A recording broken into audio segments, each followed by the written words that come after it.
Good afternoon and welcome back to Bald Father Bets, everyone. So quick recap of yesterday, and then we'll give out the pick for Monday Night Football, and then a couple of early things that we've already gotten on the board for next week.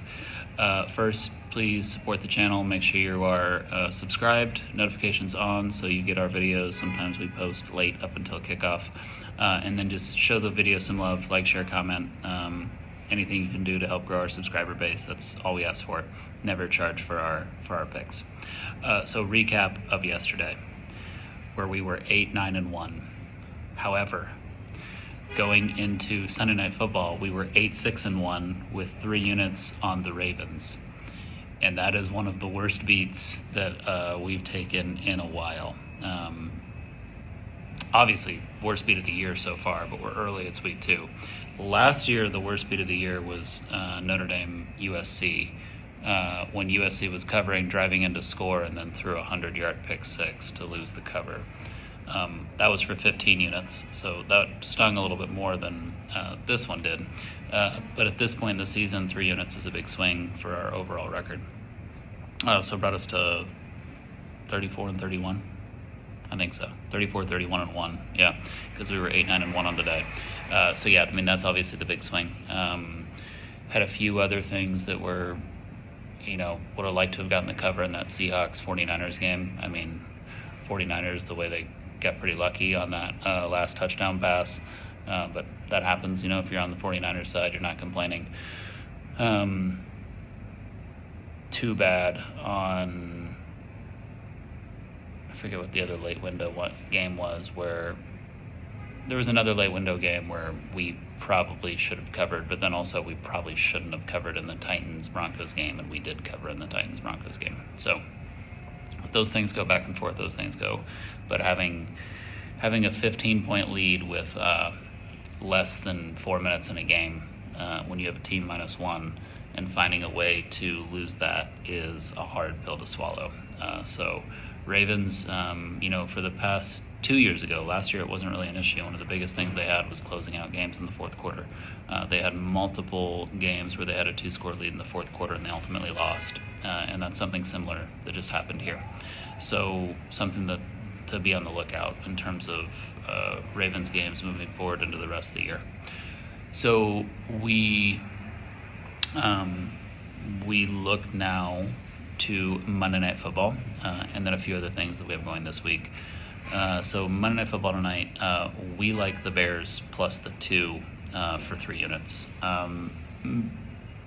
Big thing here is the impact of Ben Johnson on Caleb Williams and the play calling for the Bears. I think you could see yesterday in the Lions-Packers game, he's very much missed in terms of that little extra tad of creativity that turns field goal drives into touchdown drives and turns 25-yard drives that end at midfield to 50-yard drives that you either get a touchdown or a field goal out of.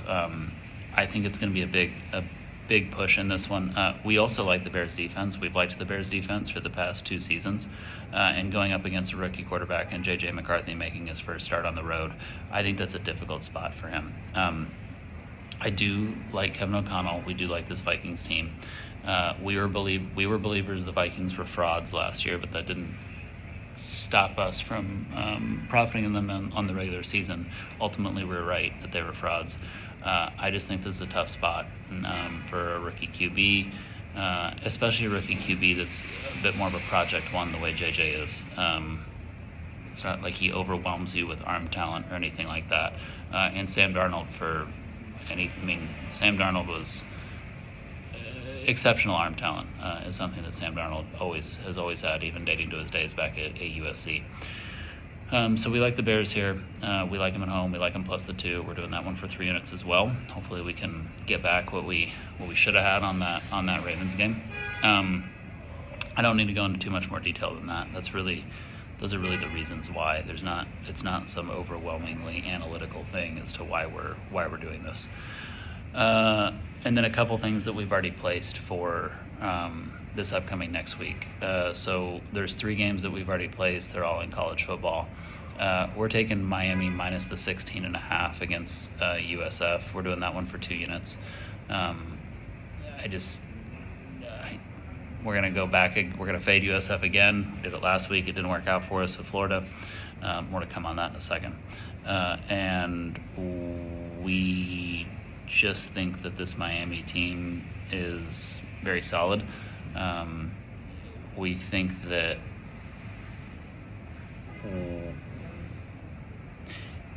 USF didn't actually play all that good of a game against Florida, if I'm being honest. They won, but they only scored 18 points. They won because of a lot of ineptitude that Florida had on the offensive side, and then some pretty poor throws by DJ Lagway, if I'm being honest.